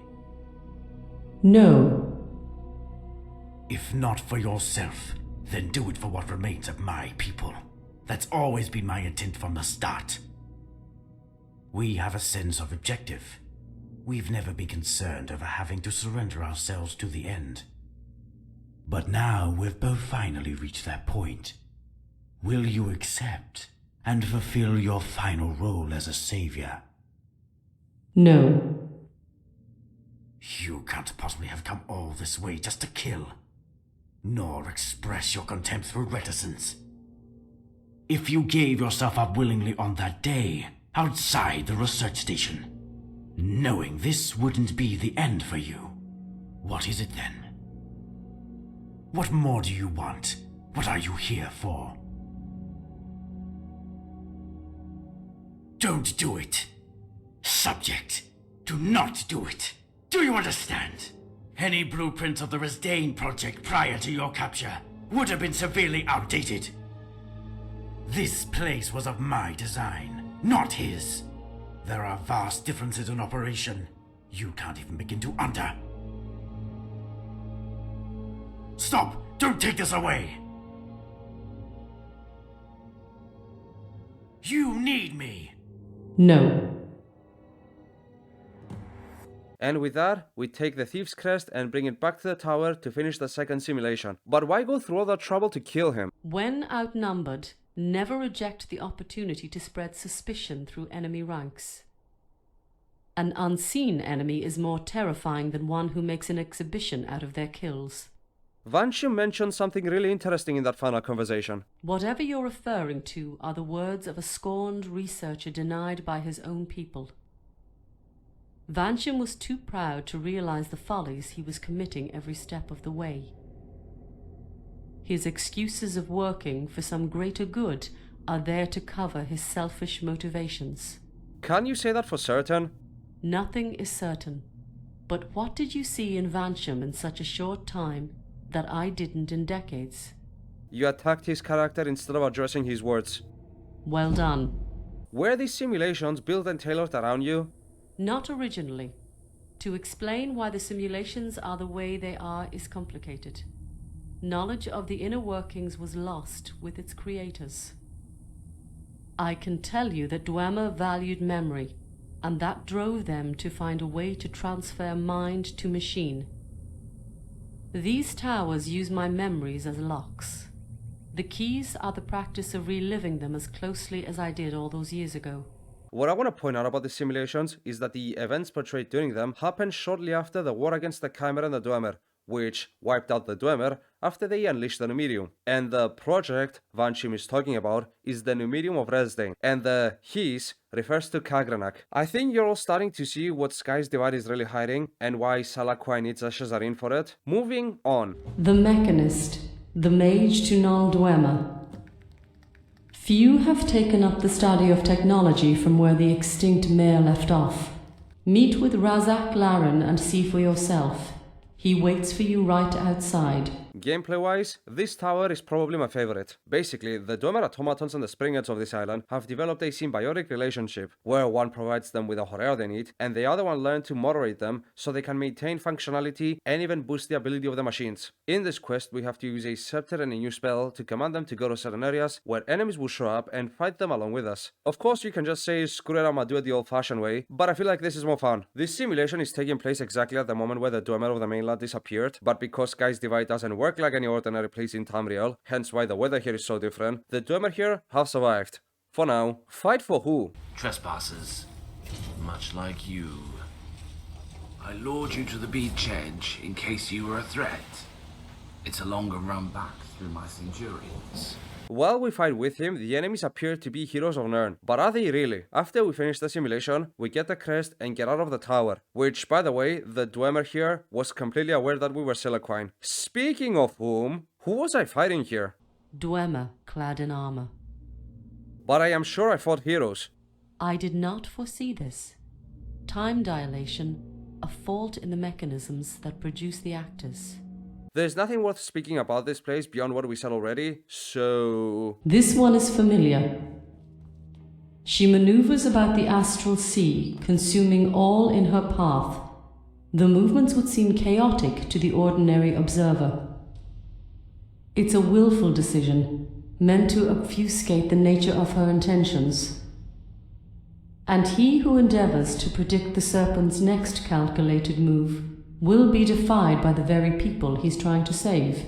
In this simulation, we have to trick a bunch of Dwemer that want to go back to the mainland and keep them here by generating some infighting with their new self-appointed leader. This proves to be extremely easy because said leader falsely claimed that he was an expert sailor who can teach them how to make a ship and sail all the way from frozen Atmora back to Tamriel. So we dig up some dirt on this guy, he gets hanged, and mission complete. Well, I want to point out a few things that we can figure out from this quest while talking to the other Dwemer in the camp. We are firstly informed that Vanshim and Kalgranak had a bit of a rivalry going on between them, which is why the Dwemer now want to go back and study what happened to their people in an attempt to bring them back. I also like the detail that because they are now stranded here along with an anomaly that they know nothing of, they have developed almost a taboo towards her, calling people who want to stay the island or people who appear to be tricksters followers of the anomaly, or even questioning each other if they are the anomaly since she can shapeshift. The only obvious question we haven't answered yet is what happened to the Dwemer of this island, and to answer that question we need to head to the final stone of Sky's Divide.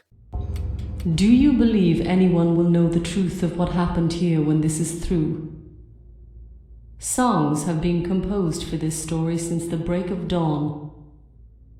That is the only way the nature of our conflict will ever be reconciled in the minds of our descendants. I'll have the lady sing it, the condition for me to restore her voice. Would you like to hear a preview? Go outside and listen to the prophecy stones. In the simulation of the final tower, we learn that Salakwen manipulated the Dwemer of the island by telling them to engage in tonal communication with the island's mechanisms by using the prophet stones. So using a tuning hammer, we strike the stones which leads them to vibrate, and the goal here is to make them vibrate in a specific rhythm. So we do just that until we're interrupted by a bunch of Dwemer guards who think that adjusting the stones might not be an entirely good idea. So naturally, we ignore everything they have to say, kill them, and blow a horn to complete the sequence, at which point this happens.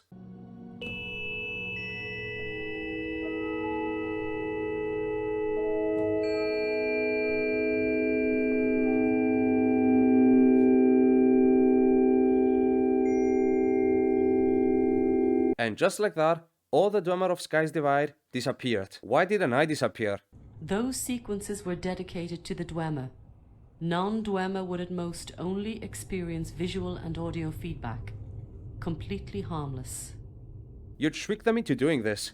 Nergal's men had fortified their positions in the stronghold. My troop of non-combatants would have been slaughtered if we chose to march in there with nothing but swords against their automatons. Why not just play the note yourself? The final note must be struck by a member of the race that is selected to be removed. Even if that weren't the case, playing the sequences while the island was still populated would have alerted others to my location. I would have died. The stones, as it turns out, work very much like pieces of the Heart of Lorkhan in this island, and when they were attuned just right, poof, all gone, which means that for them to work like that, this place has to be a huge... Oh! Now that we have completed these smaller towers, we're ready to enter the citadel in the middle of the island. The Dark Tower. There is a really bothersome puzzle to be completed here, so I'm not gonna bother anyone with it. It kinda looks nice though. We then wander through the factories that Dwemer made to construct the robots, talk to one of those robots that works as the Divide's interface, finally catch up to the heroes, and kill all of them because peace was never an option, and they attack on sight. And oh my god, would you look at the time. It's endings time o'clock already. On top of the tower is a black crystal. Notice the shape of it. When we interact with her, we pass out, and when we wake up, we see Bosca. So we surmised already that this island is one huge new medium, and this is its Mandela. The mistake the Dwemer of this island did was using Salakwen as a power source instead of another Shazarin, which makes perfect sense because avatars of Shazar are kinda hard to find. Prophecies matter in this story, which is why Bosca mentions their inevitability with the story of Alduin and the Dragonborn. Funny. You killed a World Eater, And, if fate decrees that you win here today, will take his place. The prophecy is fulfilled all the same. Here we also have the chance to ask Bosca a few questions. His plan all along was to activate the medium, take it all the way to Tamriel, and with it establish a new empire, and finish the job once and for all by selling to Akavir and killing the Sayesi. As for Tamriel to never again fear invasion by Akaviri forces ever again, and through this process prohibit the creation of other problems such as the Ashen. I also want again to note that this mod is very careful with its presentation of these scenarios. This is definitely one of its best qualities. The Dwemer have no clue what our current timeline is, no one knows they're living inside a dream, and so when they have to describe their existence or the process of gaining Amaranth, they describe it as ascending. And even here, it is never mentioned that the Numidium needs a Shazarin. It only mentions that it needs the soul of a true hero. Because the Dwemer tried mixing Salaquine with the Numidium, they're both kind of the same thing now, or at least they're combined, which is why Salaquine needs a hero. She wants to be made whole again by freeing the part of herself that lives inside the Numidium. Bosca also mentions that the 5 towers we were going through have 2 additional functions. They keep the island and to that extension her in prison here, and moreover, when we completed those simulations, we further united our consciousness with hers, aka mantling. Okay, now we have 2 options. Either we fight Bosca and kill him, or we go, okay, I see your point, and offer to surrender. Get killed, and hope that he can do a better job than us. If we go with the surrender option, this happens. Surrendering to Bosca, your story comes to an end. What becomes of Bosca is unknown. As a pretender, his fate is most likely one of failure. Revisit your decision to ensure that Nern doesn't fall into the hands of one so unworthy. Okay, damn, why do you have to go so hard on my boy? He's trying his best out here. If instead of this we choose to fight him, we will have to kill him after a pretty mechanically impressive boss fight. He teleports, he paralyzes us, he removes the floor, he turns into a shadow. He's a pretty strong one. Then Bosca dies. I wonder if the trees will call to me now. I failed to mention so far that unlike many other mods, certain loading screens in this mod always play out at certain points, and they all have some kind of relevant information to what is happening. A statue of Talos and a note that says, it is believed that the souls of the dead are sent to one of the many realms of Aetherius. Behind the Crimson Door, we're inside this place. I'm not sure what this place is supposed to be, but what I do know about this place is that it is another one of Salaquine's bullshit. Kasha is here, and she only has this to say. Do you see that pit? You'll need to jump. You want me to jump in that pit? Yes. When you do, Matari will finally die, and at last purity, for every man, woman, and child back home. What if I don't jump? When the world dies, and it will one day, this place will not exist. This place is our only hope for survival beyond death, and we cannot let it go away. If I'm dead, what will happen to me if I jump? You'll cease to exist on all planes. It's the greatest sacrifice you'll have to make, and it's the only way for there to be harmony. This, as you can clearly tell, is Salaquine's ultimate deception. She's making this scenario to convince us to jump into the pit and merge ourselves with her inside the Mandela, a la Hjalti, Wolfhearth and Arctis style. If we do that, she wins, and we end up living the rest of our lives in an existence that is basically an eternal lie, inside a fake version of Tamriel, which takes place inside the Mandela, which is why if we do as Kasha says, the mod closes with this cinematic. The course of history has been rewritten. The hero's fate usurped. Gods in heavens denied. The sanctity of the Elder Scrolls purged through deceit. Sword in hand, it points to the heartlands. Reclamation, dreams of royalty. It's time to reprise old roles and become the champion I need to be. That is my purpose in the arena. Just as it was yours. The Lilith we saw back in the first simulation turns out to be the Lilith of this exact future. It seems that after the Dragonborn got stuck into the Mandela, she took it upon herself to track down both him and Salaquine inside this island and kill them. The heroes we saw during the Mage Tower are probably remnants of the heroes trying to find out what happened to Bosca, and at the same time also stop us from doing Salaquine's will. For the final, true and good ending to occur, we have to deny Salaquine one last time inside this last deception by striking her with the Void Sword, and upon doing so, this happens.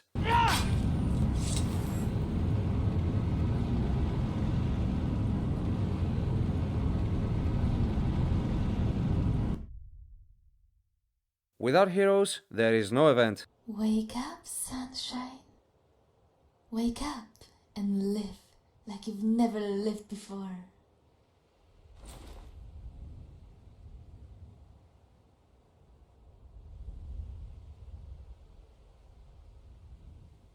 I always knew you were a Daedric seducer. It was so obvious, but you kept your mouth shut because of the system. Oh, once again, abuse to our favor. She failed. I'm alive. She always knew her final solution wasn't guaranteed to work. That's why she came up with a contingency plan. She's coming to meet you in person. But first, you have unfinished business. Now we have to kill the 5 golden maidens. Their fights are pretty unremarkable, and their only gimmick is that they turn invincible until you hit them once, so I'm gonna skip to the end when we kill all of them. Ages ago, I stood here pondering what course my quest would take. I'd hoped to never see this grotto again. If you crave vindication, you may look at that as my failure. All trials are behind you. Victory is yours, and I am beaten. Savor it while it lasts. Tell me everything. I owe you that much. No evasive lies, but the bitter truth. The truth that what I am is more than a timeless relic of the void. The Dwemer provided me with the husk of an artificial god and an opportunity for reunification. But there can be no reunification without a certain kind of individual acting as an impetus. That person was you. So you can recall the moment you came into existence?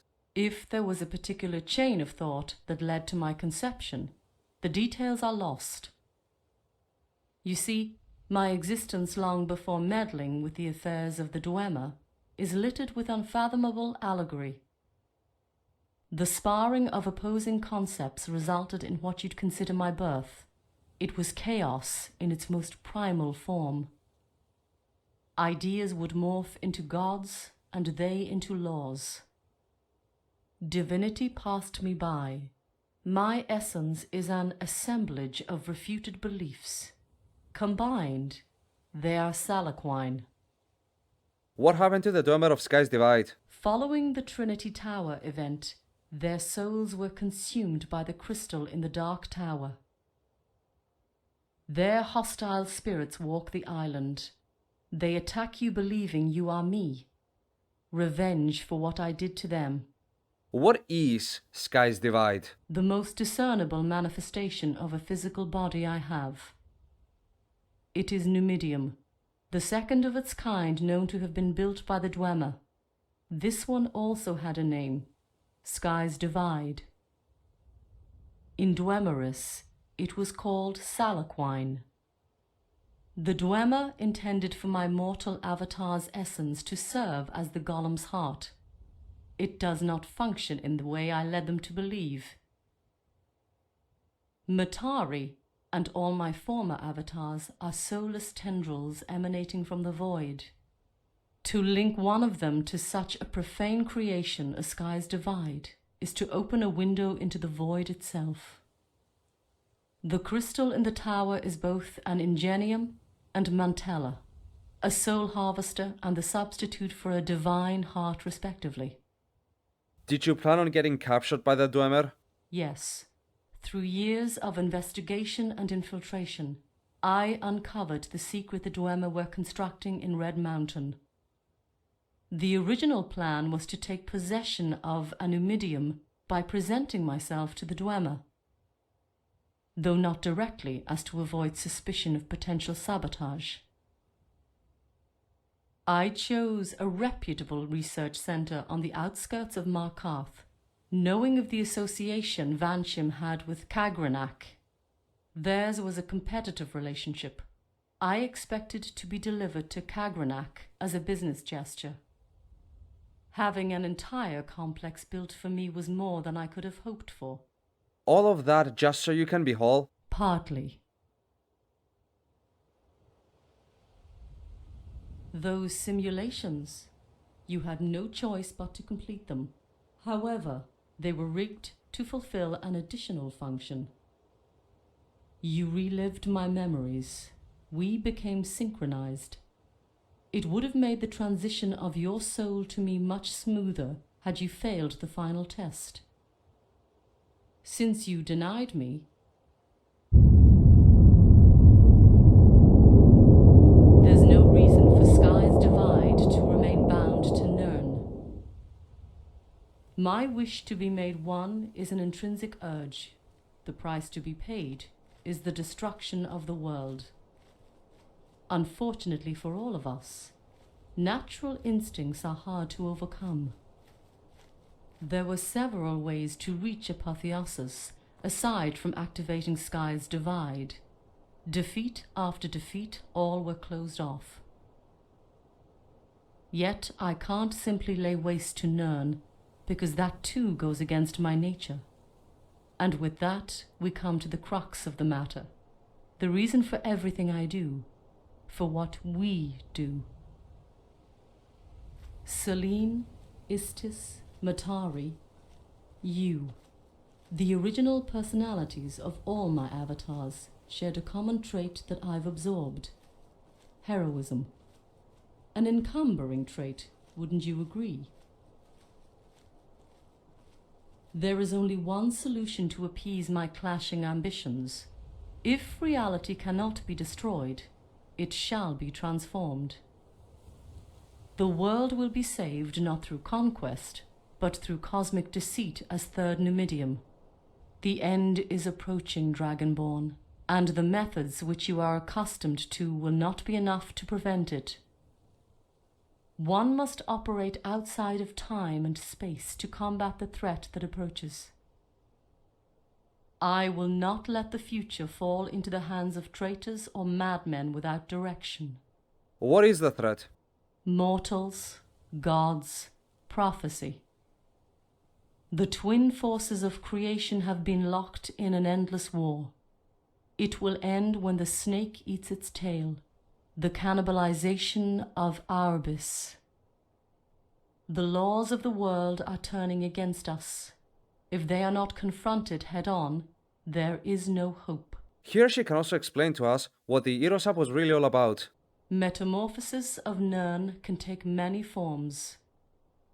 Aerosap was the planned desecration of the tenets of war in exchange for hedonism. The transition would have been too abrupt for anyone except Project Purity. Their system of governance was already being drafted when their solution, my solution, went up in flames. Here she mentions a bunch of other stuff, but really slowly, so I'm gonna give a bit of a TLDR. So, she manipulated the Pinders to use them as scapegoats for the Ashen to form around her, she betrayed the Ashen as Istis to make them the weapons of war that she needed, she told the Golden Maidens everything about her plot, except the whole I betrayed your race because I wanted a personal weapon of war. She's behind everything, okay? Does everyone get that? She also mentions that after her apotheosis, she wanted to give control of Tamriel to the Sayesi because the other races of Tamriel aren't worthy enough for her apparently. Which, I don't know, sure. How about the orcs? How come the orcs never get a chance to rule, man? Where is the Orsinium number 7777 club? In all honesty, I don't get the whole I want the Sayesi to rule monologue she gives. She mentions that she made a deal with them in her life as Istis, which is fine, but then she contradicts this statement by saying things like this. Why not put yourself in control? After ascension to a higher plane? Impractical. What becomes of me following the Sayesi takeover is nearly indescribable. Imagine every thought and every deed be a realization of your mind. I will have become existence itself, and the Sayesi will continue to uphold that existence under their new order. Okay then, why do you care about who's in control if you won't be here then? When we finish talking to her, and there is a lot you can talk with her, this is the extreme cut version, the real Lilith shows up, tells us that Salaquine is about to despawn the island, and we leave. So we go back to Dimitri's ship, we sail out of here, and we get this cutscene. Unbound, Sky's divide retreats to the heavens. Its final trial overcome. Its hunger left unsated. But victory is ephemeral. Someday, it will resume its conquest, bearing the banner of the East. Lilith and Dimitri decide to become allies and kill the remaining Sirens as to deprive Salaquine of any followers should she ever come back. We are then given a crest which allows us to go to Sky's Divide through the old Legacy Bastion. Oh, and we also become pimps of Euphoria Palace. And thus, the mod ends. Before I finish this review, I want to point out two things. There are still some loose threads that I have not addressed and cannot address because they were going to be expanded on the epilogue, which was never released. That means that there are no answers about things like the Observer, the Ascended One, the lost member of the Pinder family, the Holy Matrions, and some of the things Lilith mentioned at the end, which I ended up cutting because obviously they don't come up. Secondly, I wanted to mention that I haven't even touched on half the things that actually happen in Sky's Divide. There are so many secrets, loot, and places to see that I would just recommend you pick up them all after this review just to experience them for yourselves. Like, for example, I understand that many of you are bummed out by the fact that there was no final confrontation between Salaquine and the Dragonborn, and the Morotho must have thought the same because there is a red cave in Sky's Divide, which, get this, is full of mushrooms. You know the thing I like about the mushrooms, Miriam? What do you like about the mushrooms, Luigi? And if you swim long enough in the fungi water, you are teleported in a dream where you fight Salaquine in her true form. This is just us being high in a cave, of course, but nevertheless, I appreciate it. In her inventory, she has a Sayesi book and her weapon, which is honestly a pretty good weapon. The rest of Sky's Divide's mysteries, I will leave to you brave soldiers of the internet, because with this note, this video concludes. So, what did we learn today? Stay the fuck away from the creation engine if you're horny, that's what we learned today. Also, Creation Club updates have never, ever been a good thing. We also learned that one final question begs to be asked. Is Maids 2 Deception a good mod? Dare I say? Yes, if you can get past all the plot holes and the occasional lore hazards, you're gonna have a good time. In the event that you are downright bad, and also self-conscious about your downright badness, this mod's love patches are easily concealed, and if anyone calls you out on it, just say that you're doing it for the immersion, because you want quote-unquote the full experience, like a child buying 11,000 Sims 3 DLCs from EA because, you know, you need the full experience. You need to have that Halloween party goodness, you know what I'm saying. On a more serious note, I will give them all deserved credit for one thing: choices. There are a lot of choices in this mod. You can kill Bosca early, you can go to Sky's Divide in different ways, you can not free Lilith, you can even kill all the sirens when you give them a speech after you kill Matari. There is still a main core of events that always happens, for example Kasha will always die, but it's more flexible than any other mod I've played recently. So for that, it gets a thumbs up. Behold, my character wearing a Santa hat. This is now a late Christmas video. From now on, I'm gonna try to make some smaller videos before a larger video, so my channel doesn't completely die in the algorithm. Okay, do I have anything else to say? No. Okay then, like, comment, subscribe if you liked the video, don't if you didn't, and let me know your favorite Love Lab mod pack down in the comments, so I can conduct more scientific research on this field. It's a difficult job being a Skyrim mod reviewer, but someone has got to do the heavy lifting, for the sake of us all, and I'm gonna be exactly that brave soldier. And with that, I have been Kotho, and have a good whatever.